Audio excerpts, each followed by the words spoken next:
Hi, my name is Tim Kondrat. I moved to New York in 1999. My name is Rebecca Kondrat, and I also moved here in '99 to pursue classical ballet. And I moved here from Orlando, Florida.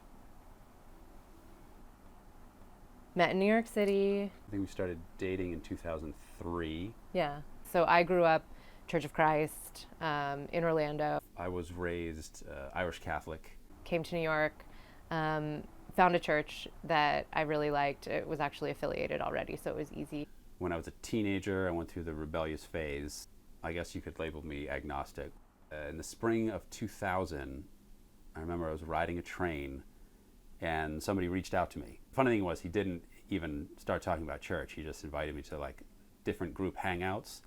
So I started going and I asked him, like, how'd you meet all these people? He's like, actually, this is a small group from my church. And that's when I started like attending church like seriously and fully. Right after we got married, it kind of became apparent that we needed to find something that offered a bit more community. We were looking for young married couples. After having children, we started looking for a church that was really, kind of going to be able to fulfill our family needs. The church we were going to has several different affiliated churches everywhere, and their focus on family is really out in the suburbs, like Right. out in Jersey, out on Long Island, a little bit upstate. And it's hard in the city, in Manhattan, to find that. And then I think what was really like coming out of COVID. You had online church services. It was very difficult to get our kids to pay attention and to be engaged in church or in any kind of spirituality at that point. It was so apparent that our children, who are now 10 and 14, so they're not little kids anymore, and are coming into adolescence and starting to form their own viewpoints around faith. So finding some kind of a community, something where they can feel like they belong and they feel involved, is important to help them grow. It became apparent that they needed something more than what was currently being offered at the church that we were attending. And so we really started to seek a faith community, not only for the kids, but for parents as well. I think the first real experience that we had with Calvary was through our children in the camps. And we sent them to summer camp. And they came back from camp and, we're talking about it, we're excited about it. They had obviously really liked it.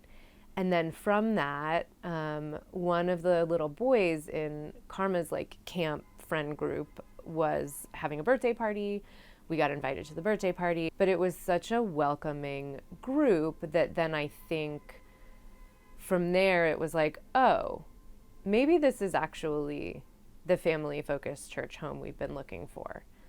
I think the energy that Pastor Jim brings to everything that he does is incredible. The kids absolutely love him. And I think the things that he plans for the kids as well are excellent, and they really look forward to it. Karma was so excited about the blacklight party. She brought a friend of hers from school on a Sunday morning. Yes. So it's just something they really do look forward to when they get a chance to do those kinds of activities.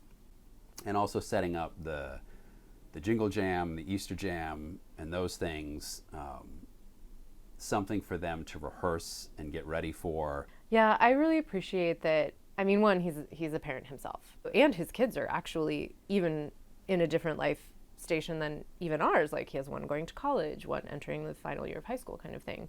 And the other thing that really struck me is when we did the mental health series and we kind of took all of the parents for just a couple of weeks into a separate class, that attention was very much appreciated. One of the lessons he said, look, I'm a pastor for your kids, yes, but there's a reason why I'm not called a youth pastor and I'm called a family pastor. It's because I'm also a pastor for you. And I have to say, in all of because I grew up in church, in all of the churches that I have been in and experienced, I don't know that I've ever had someone say that to a parent constituency and, kind of stand up in front of them and say, I am specifically for you. I want to meet your needs. Ultimately, you want your kids to become Christians also. You want them to experience the best part of life, especially right now, at this point in their lives, they are very impressionable. And if you don't find a strong enough community for them that's positive, they will find a community for themselves that is potentially negative. I think the thing that's hard and revealing about having children is you can't control them. Like our son is 14. Yes, when they're little, you can strap them in a stroller when they're crying and push them and make them cross the street when they don't want to, like, sure. But, eventually they will make their own choices, and some of them will be what we would consider incorrect. But, I think that it's really revealing in terms of, like, the way, a lot of times, though, I'm sure the way that God views us, right, is I've given you all of the tools. I've shown you all of the things. Ultimately, sometimes we don't, and we love our kids anyway. Well, it's like what they say about sports. Sports doesn't build character, it reveals character. I think having kids is very, very similar. You really learn who you are deep down as a person when your patience is constantly tried, when your energy is constantly sapped. You find out who you really are, and you find out, like, really how close you actually are to God. So I will say, yes, it has revealed to me that I could be a more patient person. It has revealed to me that I could be a more gentle person. It has definitely helped me focus on things that I need to work on in my spiritual life. It is so critical. One of my favorite pastors says, your friends determine the direction and quality of your life. And so I think as they come into this new stage and season where they really are figuring out who they are and who they want to be, I think that, yes, there is a lot of,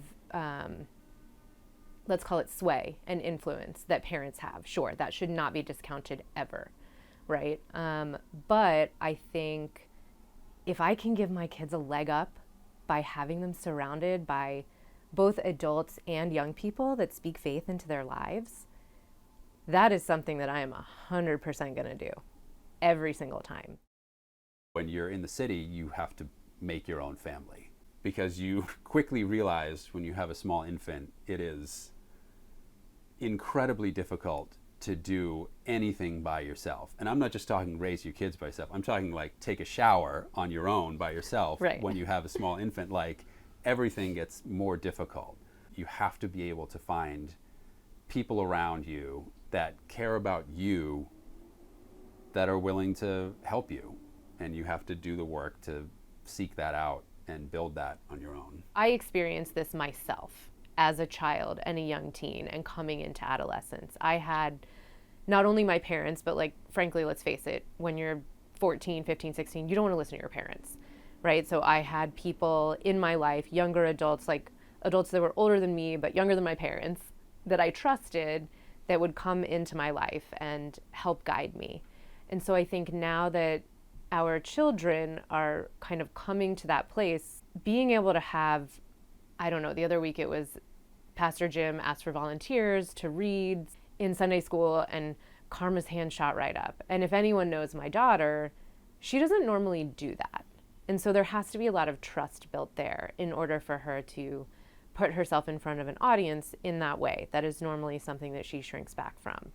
And so I think being able to see these things develop has just been really, just really heartening. It feels very supportive, and it feels like, sure, as the parent, I am the number one influence on my children's lives. But to have that help, man, it is so critical, because sometimes I don't do a great job. So I need someone to, like, WhatsApp message me or text message me and say, hey, I have a little encouragement for you parents today. And they have no idea how that affected me in that moment, but it was great.